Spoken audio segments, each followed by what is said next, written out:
WhatsApp guys, welcome back once again. So दोस्तों, आज की कहानी जो एक्सप्लेन करने जा रहे हैं उसका नाम है द रीक्वीन।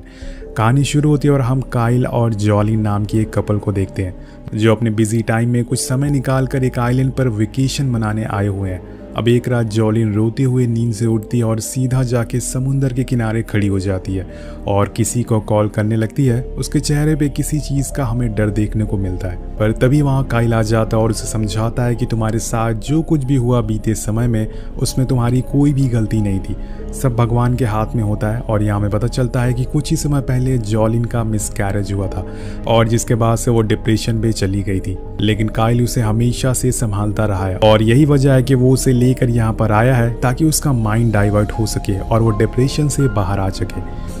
अब नेक्स्ट मॉर्निंग दोनों उस जगह को एक्सप्लोर करने लग जाते हैं जिसमें जॉलिन को काफ़ी अच्छा लग रहा था। वो लोग शॉपिंग करते हैं, तरह तरह की जगहों पर जाते हैं। कुछ देर बाद जॉलिन को हम उसकी मॉम से वीडियो कॉल करते हुए देखते हैं। वो अपनी मॉम से और अपनी बहन से बातें कर रही थी। वो काइल के साथ अपनी ज़िंदगी का सबसे अच्छा वक्त बिता रही थी। पर इसी बीच टीवी में वेदर न्यूज़ बताया जाता है कि कल एक भारी तूफान आने वाला है, लेकिन जॉलिन इस बात पर ज़्यादा ध्यान नहीं देती। उसे कोई भी फ़र्क नहीं पड़ता, वो अपनी कॉल पर बिजी रहती है। कुछ देर बाद काइल उसे वहाँ अपने साथ विला के साइड पे लेके जाता है जहाँ वो लोग समुंदर में डाइविंग करते हैं, लेकिन इसी दौरान काइल के पैर पे हल्की सी चोट लग जाती है जिससे कि खून आने लगता है और इसे देखकर जॉलिन एक बार फिर से अपने पास में चली जाती है। उसे फ्लैशबैक आने लगते हैं उस खून को देख के, पर काइल उसे संभालता है और विला लेके वापस आता है। अब रात हो जाती है और दोनों आराम से सो रहे थे। जॉलिन भी अब धीरे धीरे करके काइल की बातें मानने लग गई थी और इसके बाद जॉलिन कहती है कि अब उसे यहाँ नहीं रहना, उसे वापस घर जाना है। और अब वो ऐसा क्यों कर रही है ये तो दोस्तों हमें नहीं पता, लेकिन इन लोगों का प्लान यहाँ काफ़ी दिनों तक रहने का था। काइल उसे इस हालत में देखकर कहता है कि ठीक है, हम कल ही सुबह यहाँ से चले जाएंगे। जिसके बाद दोनों सो जाते हैं, पर शायद इन दोनों की यहाँ पर आखिरी रात होने वाली थी। अब आधी रात को अचानक से काफ़ी बड़ा तूफान आ जाता है। समुंदर में ऊंची ऊंची वेव उठने लगती है जो कि इनके विला से लगातार टक्कर मार रही थी, क्योंकि दोस्तों जिस जगह पर ये ठहरे हुए थे वो समुंदर से बहुत ही नज़दीक होता है। पहले तो इन्हें कुछ खास असर नहीं होता क्योंकि यहाँ पर अक्सर ऐसा होता रहता है, पर थोड़ी देर बाद लिमिट क्रॉस हो जाती है। अब जॉलिन फौरन रिजॉर्ट को कॉल लगाती है, लेकिन तब तक बहुत ही देर हो गई थी। इन लोगों के विला को समुंदर अपनी चपेट में ले लेता है और वो लोग अब किनारे से दूर जाने लगते हैं। जॉलिन चिल्लाती है, प्लीज़ हमारी कोई मदद करो, हमारी मदद करो, लेकिन कोई भी उसकी आवाज़ नहीं सुनता। तभी जॉलिन को एक पत्थर दिखता है, वो उस पर जाने को कहती है, लेकिन काइल उसे जाने से मना कर देता है क्योंकि उसका मानना था कि इतनी तूफान में वो लोग बिना शेल्टर के गुजारा नहीं कर पाएंगे। उन्हें अपना सर छुपाने के लिए एक शेल्टर ज़रूर चाहिए और उसकी बात मानकर जॉलिन वहीं रुक जाती है। अब वो वहीं बैठ जाती है और सुबह होने का वेट करने लगती है। सुबह का इंतजार करते करते दोनों की आंख लग जाती है और जब आंख खुलती है तो दोनों दंग रह जाते हैं क्योंकि अब वो समुंदर के बीचों बीच में तैर रहे थे अपने टूटे हुए लकड़ी के विला में। और ये देखकर जॉलिन काइल पर बहुत ही चिल्लाती है क्योंकि उसने उससे कहा था कि वो लोग उस पत्थर पर चले जाते हैं, लेकिन उसी की वजह से वो रुक गई और यहाँ पर वो लोग इतनी बड़ी मुसीबत में फंस गए। अगर वो ज़मीन के करीब रहते तो शायद उन्हें कोई देख लेता, लेकिन काइल की गलती की वजह से आज वो समुंदर के बीच में है। अब काइल को भी यकीन नहीं हो रहा था कि वो तैरते हुए इतनी दूर आ जाएंगे। अब जॉलिन अपनी यह हालत देखकर रोने लगती है और काइल उसे माफ़ी मांगता है। उसे ये बात अच्छे से पता थी कि उन लोगों को ज़िंदा रहना है तो उन्हें साफ़ पानी और शेल्टर की सख्त ज़रूरत पड़ेगी, लेकिन अब इन लोगों का विला धीरे धीरे ख़राब होने लग गया था। इन्हें जल्दी ही कुछ करना होगा, वरना जैसे जैसे समय बीतता जाएगा मुसीबत और ज़्यादा बढ़ती जाएगी। यहाँ में एक और बात पता चलती है कि काइल के पैर में एक गहरी चोट लग गई है जिस वजह से वो अब तैर नहीं सकता, चल नहीं सकता है। इसलिए वो जॉलिन से कहता है कि वो नीचे जाके कुछ खाने पीने का सामान देखे जो कि शायद विला से नीचे गिर गया हो। अब वो नीचे जाती है और उसे कुछ पानी की बॉटल्स मिलती है, पर तभी उसे कुछ मछलियों के विजन आते हैं जिस वजह से उसकी तबीयत फिर से ख़राब होने लगती है। पर वो जैसे तैसे करके ऊपर आ जाती है और काइल को पानी पिलाती है। अब काइल की बातों से पता चल रहा था कि जैसे उन्हें इन सब का बहुत ही तजुर्बा हो। वो बार बार कहता है कि हमें रेस्क्यू करने कोई ना कोई ज़रूर आएगा, तुम बस सब्र करो। इसके बाद दोनों आराम करते हैं, पर समुंदर के बीच में होने की वजह से सूरज की किरणें उन पर सीधा पड़ रही थी और वो सूरज की किरणें प्लास्टिक बॉटल से होते हुए काइल के पैर पे टकराती हैं जिससे कि उसका पैर गर्म हो जाता है और वो हड़बड़ाहट में उठ जाता है। एक्चुअल में दोस्तों वो दोनों आग लगाने की कोशिश कर रहे थे ताकि उसके धुएं से कोई इन्हें देख सके, लेकिन उनसे आग नहीं जल पाती और वो दोनों पहले से ही इतने ज़्यादा थके हुए थे और ये चीज़ उनकी उम्मीद को और ज़्यादा तोड़ देती है। इसी बीच वो प्लेन भी वहाँ से दूर चला जाता है और जैलिन इसे देखकर बहुत ही ज़्यादा दुखी हो जाती है और चिल्लाने लगती है। आगे हम देखते हैं कि दोनों वहीं सो जाते हैं और कुछ पल बाद जैलिन की आंख खुलती है और वो देखती है कि काइल बेहोश है और उसके अगली पल ही उसे थोड़ी दूर पर एक शिप दिखाई देता है और ये देखकर वो दोबारा से वही टेक्निक यूज़ करती है जो काइल ने उसे थोड़ी देर पहले यूज़ करी थी। तब तक यहाँ पर काइल को भी होश आ जाता है और वो उस बॉटल को एक बार फिर से सनलाइट की तरफ कर देता है और इस बार ही उन लोगों की ये टेक्निक काम आ जाती है। सूरज की गर्मी की वजह से वहाँ धुआं उठने लगता है और ये फाइनली यहाँ पर आग जला लेते हैं, लेकिन तब तक दोस्तों वो शिप बहुत ही दूर जा चुका था और अब यहाँ पर इनके पास एक बहुत ही बड़ी मुसीबत आ चुकी थी। विला पे अब वो धुआं आग में बदल चुका था और जो आग इन्होंने लगाई थी वो अब धीरे धीरे बढ़ती रहती है और देखते ही देखते वो एक बड़ी सी आग में तब्दील हो जाती है।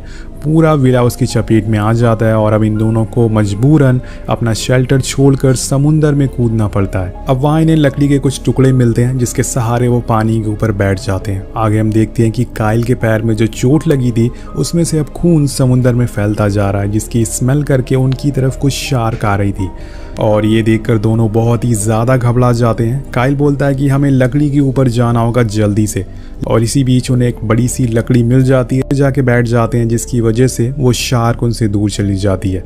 लेकिन जिसे ये लोग शार्क समझ रहे थे वो असल में कुछ डॉल्फिन्स होती हैं और ये देखकर वो खुद पर ही हंसने लगते हैं। इसके बाद दोनों उस लकड़ी के टुकड़े पर लेटकर खुद को इन सब की वजह मानते हैं और जॉलिन कहती है कि उसकी वजह से ये सब हुआ है। अगर उसका मिसकैरेज ना हुआ होता वो शायद कभी डिप्रेशन में ना जाती है और ना ही वो यहाँ पर आते, लेकिन काइल उसे ये सब सोचने को मना करता है और हौसला रखने को कहता है। दोनों एक दूसरे को सहारा और हिम्मत देते हैं कि वो यहाँ से ज़रूर बच के निकल जाएंगे और बातें करते करते वहीं सो जाते हैं। जब जॉलिन की आँख खोलती है तो वो देखती है कि उसका लकड़ी का टुकड़ा अलग हो चुका है और काइल के पैर में जो खून आ रहा था वो अब पूरे समुंदर में फैल चुका है और अगली पल ही उनके पास असली शार्क आ जाती है जो उन पे हमला कर देती है। दोनों पानी में गिर जाते हैं पर जॉलिन जैसे तैसे करके दोबारा ऊपर चढ़ जाती है, पर काइल अभी भी पानी में होता है। उस पर शार्क बार बार हमला कर रही थी जिसकी वजह से उसका खून बहता जा रहा था। अब जॉलिन उसे एक लकड़ी के टुकड़े से उन्हें भगाने की कोशिश करती है पर तब तक बहुत ही देर हो चुकी थी। खून की स्मेल सूंघकर उसके पास बहुत सारी शार्क आ जाती हैं और ये देखकर जॉलिन उसी लकड़ी के टुकड़ों को एक पैडल की तरह यूज़ करना शुरू कर देती है और काइल को धीरे धीरे किनारे तक लाने की सोचती है। वो पैडल मारती रहती है और ऐसे ही करते करते रात हो जाती है और वो दोनों उसी हालत में फिर से सो जाते हैं। जब जॉलिन को होश आता है तो वो देखती है कि पानी का लेवल कम हो गया है। जी हाँ दोस्तों, और वो लोग अब ज़मीन पे आ गए हैं। वो फ़ौरन काइल को उठाने की कोशिश करती है लेकिन यहाँ हम देखते हैं कि अब उसकी मौत हो चुकी है। जी हाँ, काइल अब जॉलिन को छोड़कर जा चुका है। शार्क ने उसके दोनों पैरों को काट लिया था और ये देखकर जॉलिन बहुत ही ज़्यादा डर जाती है और रोने लगती है क्योंकि काइल ही था जो उसका सहारा था और उसके जाने के बाद वो बिल्कुल अकेले पड़ चुकी है। उसने अभी कुछ दिन पहले ही अपने बच्चे को खोया था और अब उसका पति भी उससे दूर हो चुका है और उसे लगने लगता है कि ये सब उसकी ही गलती है। ये सोचकर वो तेज तेज चिल्लाने लगती है ताकि काइल उठ सके, लेकिन अब काइल उससे बहुत ही दूर जा चुका है और उसे ये सच मानना ही होगा। वो रोते रोते वहीं सो जाती है और जब उसकी आंख खुलती है तो हम देखते हैं कि आइलैंड पर चारों तरफ धूल उड़ रही है। वो बहते हुए एक आइलैंड पर पहुंच चुकी थी और रात में काफ़ी हाई टाइड आई हुई थी जिसकी वजह से काइल की लाश बहते हुए जॉलिन से काफ़ी दूर समुंदर में चली गई थी। तभी उसके पास दो शार्क आती हैं जो उसकी लाश को खींच खींच के उसके दो टुकड़े कर देती हैं और उसे अपने साथ ले जाती हैं।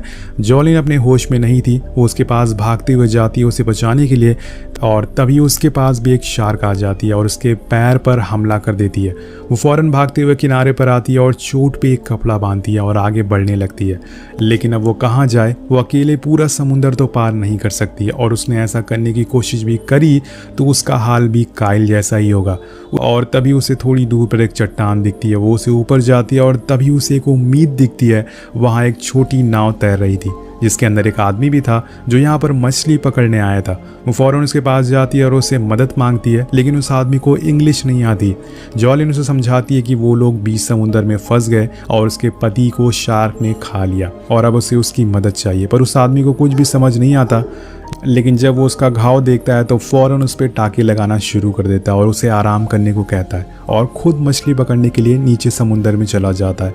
अब वो नीचे जाता है और अपने ट्रैप को, अपने जाल को ठीक करने लगता है, लेकिन यहाँ पर वो इस बात से अनजान था कि यहाँ पर शार्क मौजूद है।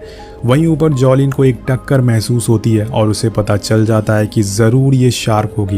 वो फ़ौरन उस आदमी को आवाज़ देने लगती है, लेकिन वहाँ पर कोई भी उसका जवाब नहीं आता और अगले पल ही उस आदमी का एक हाथ कटा हुआ ऊपर आता है, जिसे देख के जॉलिन के होश उड़ जाते हैं। वो बहुत ही ज़्यादा घबरा जाती है और थोड़ी देर बाद वो आदमी बाहर आ जाता है, लेकिन उसके नीचे से शार्क ने उसे पकड़ रखा था। वो जॉलिन से मदद मांगता है और वो उसे ऊपर खींचने की कोशिश करती है, लेकिन उसे खींचने के चक्कर में वो खुद नीचे गिर जाती है और वो जैसे तैसे करके दोबारा नाव पर चढ़ती है। वो उस आदमी को दोबारा ऊपर खींचने की कोशिश करती है, लेकिन इससे पहले वो उसे ऊपर खींच पाती वो शार्क उसे अपने साथ ले जाती है और एक ही पल में वो आदमी वहां से गायब हो जाता है। वहां बचती है तो एक चीज, वो था उसका खून जो पूरे समुद्र में तैर रहा था, जिसकी स्मेल करके एक शार्क अब जॉलिन के पीछे पड़ जाती है और तभी यहाँ पर जॉलिन को बोट पर एक छोटी सी कटर मिलता है और अब वो अपना सारा गुस्सा उस कटर से शार्क पर निकालती है और कटर की वजह से शार्क उससे दूर चली जाती है। लेकिन दोस्तों ये भी शार्क है, इतनी जल्दी हार कैसे मान सकती थी। इसके बाद जॉलिन समुंदर से एंकर बाहर निकालती है और वहां से जाने लगती है, पर तभी वो शार्क दोबारा से उसकी तरफ आने लगती है और इस बारी वो उस पर एक लंबी छलांग लगाती है, जिससे कि उसकी पूरी नाव पलट जाती है और जॉलिन बहुत ही ज़्यादा डर जाती है। उसे समझ नहीं आ रहा था कि वो क्या करे, लेकिन फिर वो एक प्लान बनाती है।